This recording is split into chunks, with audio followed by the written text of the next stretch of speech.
இந்த நல்லதொரு வாய்ப்பை வழங்கிய அன்பு உள்ளங்களுக்கு மனமார்ந்த நன்றிகள். இணைப்பில் இணைந்துள்ள அன்பர்கள் ஒவ்வொருவருக்கும் இனிய மாலை வணக்கங்களும், வாழ்க வளமுடன் என்ற நல் வாழ்த்துக்களும். இன்று நாம் மகிழ்வோம் மகிழ்விப்போம் என்ற தலைப்பில் சிறிது நேரம் சிந்திக்க இருக்கின்றோம். உலகில் உள்ள அனைவருமே விரும்புவது நல்ல மகிழ்வான வாழ்க்கை. மகிழ்ச்சி என்பது என்ன? எங்கிருந்து கிடைக்கும்? மகிழ்ச்சியை பெற நாம் என்ன செய்ய வேண்டும்? மகிழ்ச்சி என்பது உலகத்தில் உள்ள பொருட்களில் உள்ளது என நாம் தவறாக எண்ணிக்கொண்டிருக்கின்றோம். இந்த மாடல் கார் வாங்கினால் நமக்கு மகிழ்ச்சி, இந்த ஏரியாவில் இப்படி ஒரு வசதியான வீடு வாங்கினால் இன்பம்,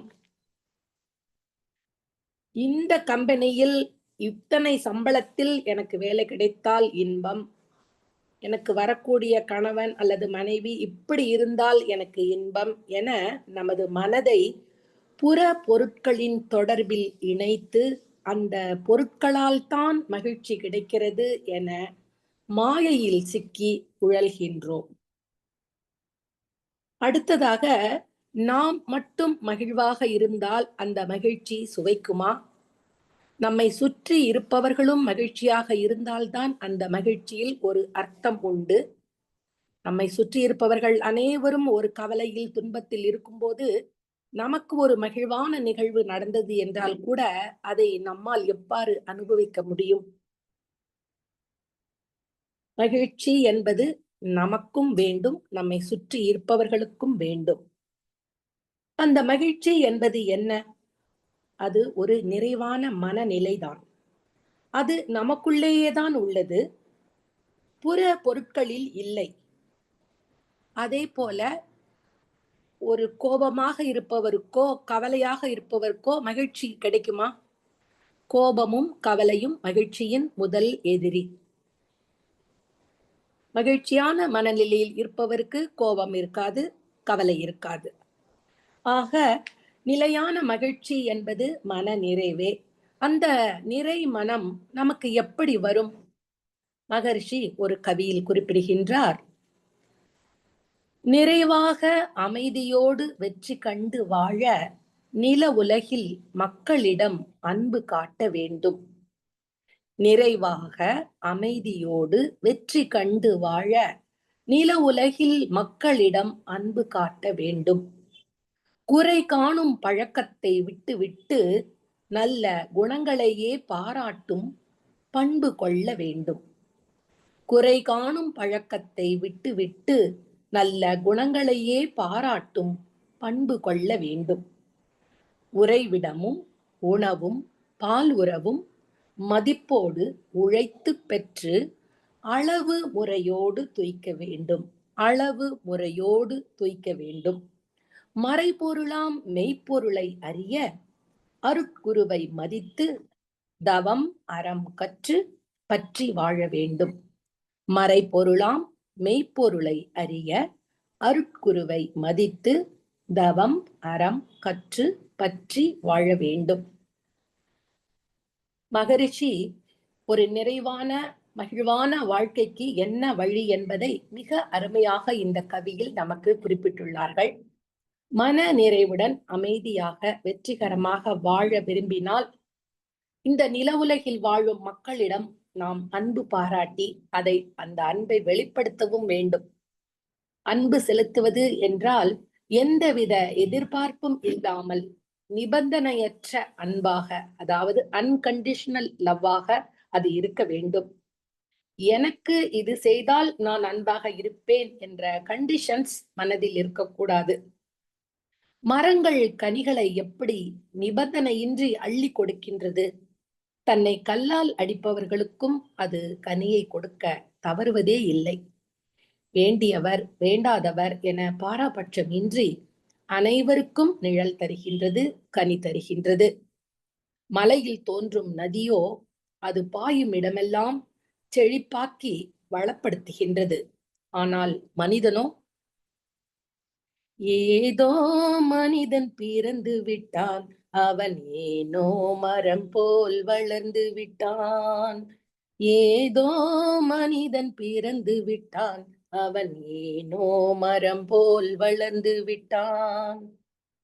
நாயாய் மனிதன் பிறந்திருந்தாலும் நன்றி எனும் குணம் நிறைந்திருக்கும். நரியாய் அவனே உருவெடுத்தாலும் தந்திரமாவது தெரிந்திருக்கும். காக்கை குலமாய் அவதரித்தாலும் ஒற்றுமையாவது வளர்ந்திருக்கும். ஏதோ மனிதன் பிறந்து விட்டான், அவன் ஏனோ மரம் போல் வளர்ந்து விட்டான். ஏதோ மனிதன் பிறந்து ஏதோ போல் வளர்வதற்காகவா நாம் படைக்கப்பட்டிருக்கின்றோம்? ஆறறிவு நமக்கு அந்த பகுத்தறிவு அற்புதமாக இறைநிலை அளித்துள்ளது.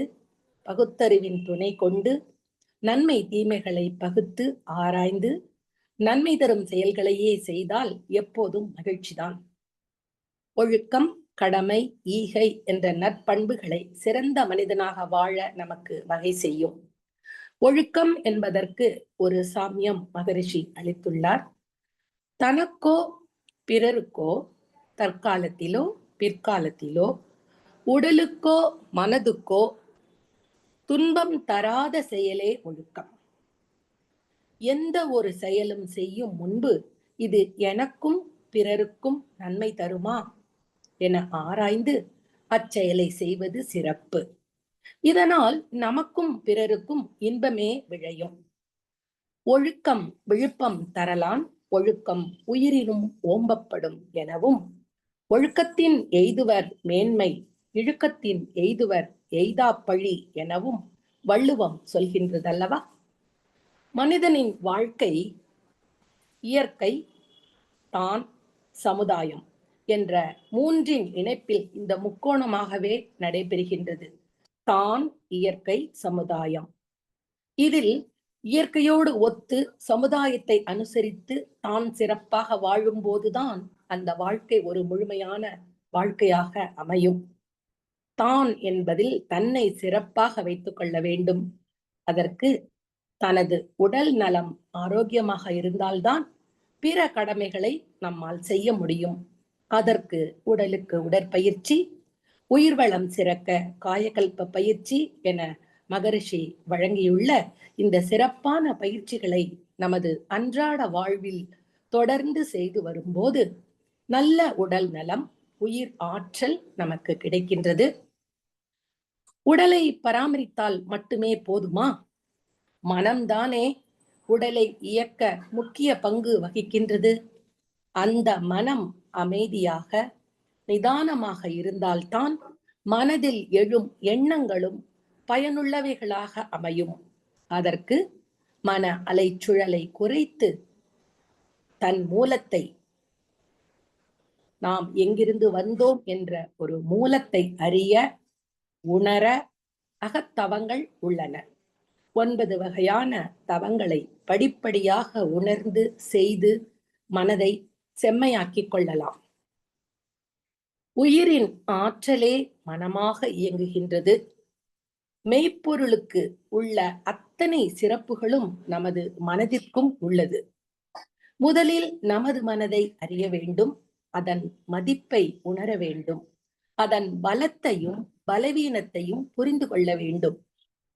எண்ணம், சொல், செயல் என்ற மனிதனின் 3 தொழிலுக்கும் இயக்கக்களமாக இருப்பது மனம். இன்பம், துன்பம் என உணர்வதும் மகிழ்வதும் துவழ்வதும் அந்த மனமே. மனம் எப்படி இருக்கிறதோ அப்படித்தான் மனிதனின் செயல் தூய்மையும் செயல்திறனும் வெற்றியும் அமைதியும் மகிழ்ச்சியும் அமையும்.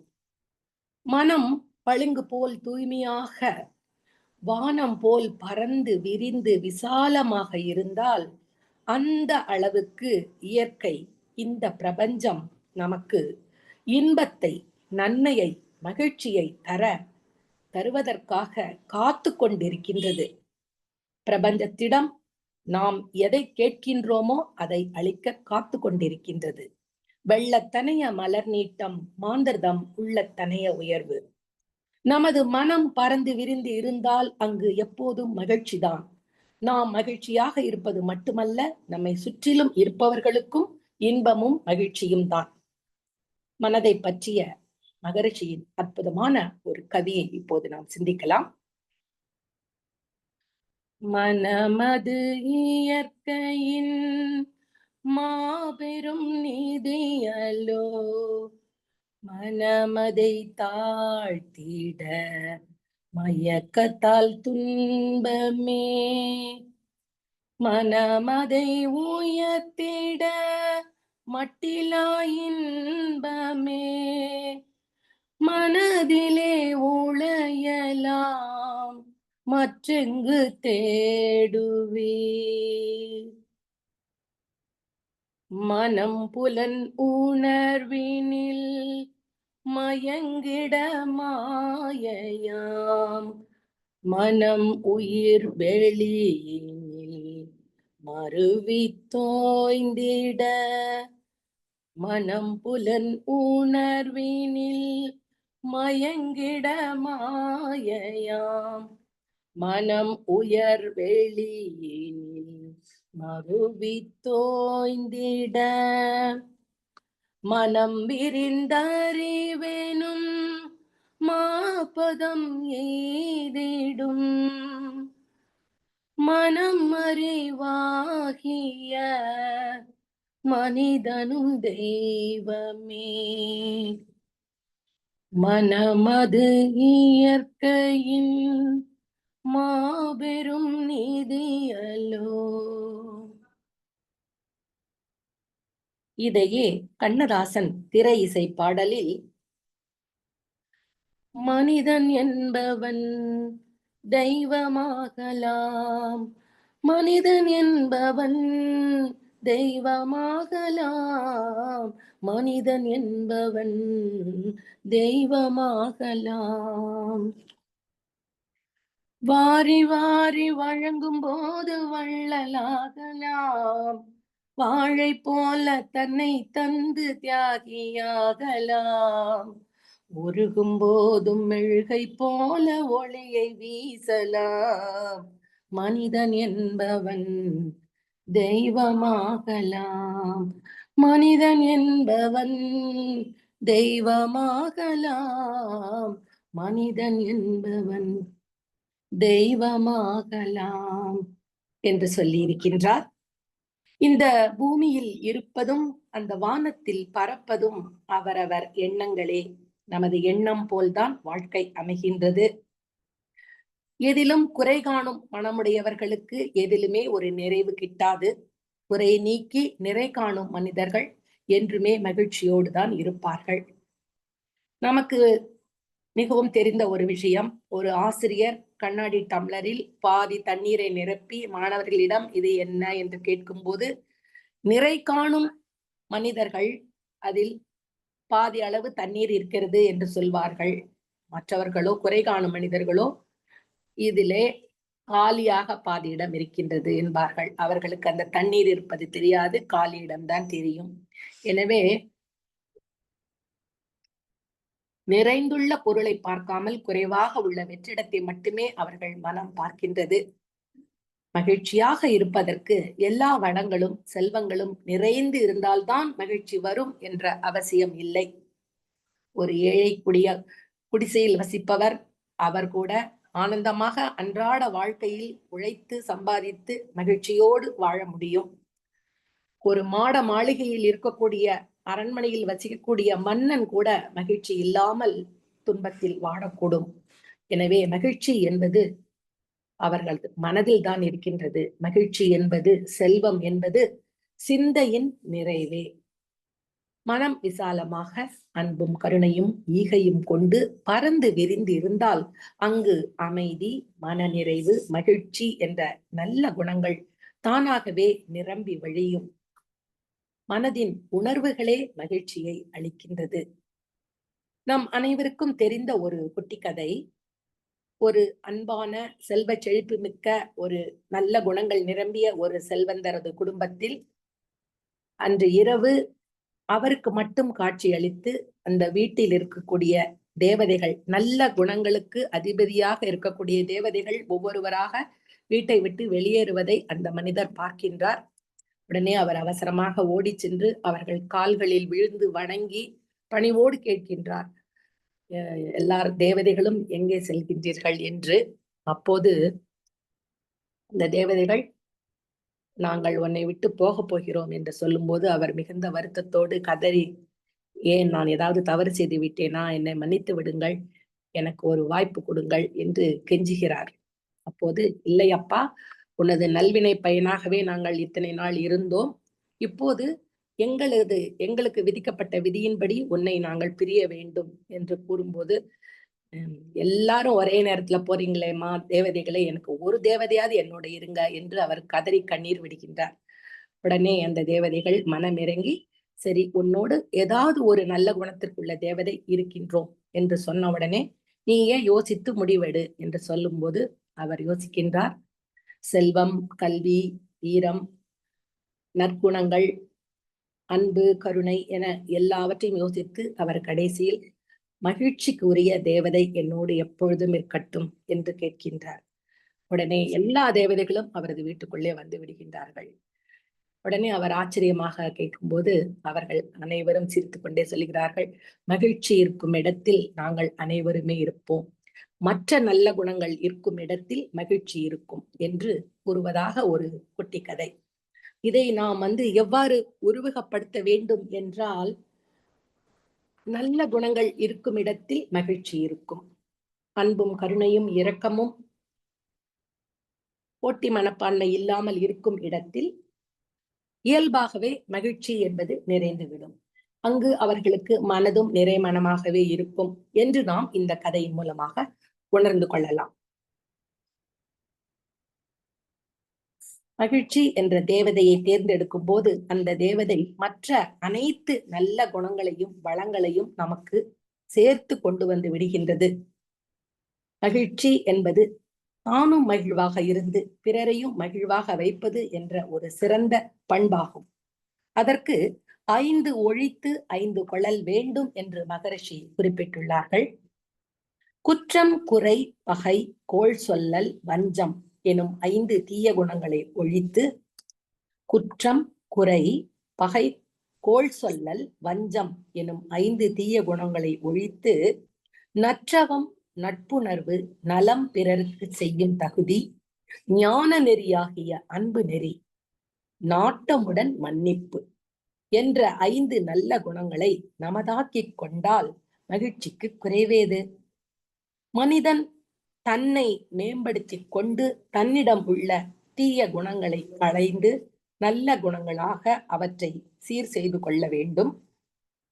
பேராசை, சினம், கடும்பற்று, முறையற்ற பால் கவர்ச்சி, உயர்வு தாழ்வு மனப்பான்மை, வஞ்சம் எனும் 6 தீய குணங்களையும் நமது அகத்தாய்வு பயிற்சிகளாகிய எண்ணம் ஆராய்தல், ஆசை சீரமைத்தல், சினம் தவிர்த்தல், கவலை ஒழித்தல், மேலும் நான் யார் என்று சிந்தித்தல் என்ற பயிற்சிகள் மூலம் நாம் சீரமைத்து பேராசையை நிறைமனமாகவும், சினத்தை பொறுமையாகவும், கடும்பற்றை ஈகையாகவும், முறையற்ற பால் கவர்ச்சியை கற்பு நெறியாகவும், உயர்வு தாழ்வு மனப்பான்மையை நேர்நிறை உணர்வாகவும், வஞ்சத்தை மன்னிப்பாகவும் இந்த சீரான குணங்களை வளர்த்து கொள்வதன் மூலம் அருகுண சீரமைப்பால் குணநல பேரும் தவத்தின் மூலமாகவும் தற்சோதனையாலும் முழுமை பேரும் நமக்கு கிடைக்கின்றது.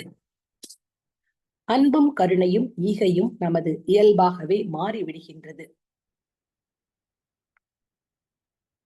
செல்வத்தின் சிறப்பு அதனை நாமே வைத்துக் கொள்ளும் போது இருப்பதில்லை, அதனை தேவையுள்ள பயன் வேண்டிய மற்றவர்களுக்கு வழங்கும் போதுதான் அந்த செல்வத்திற்கு சிறப்பு கிடைக்கின்றது.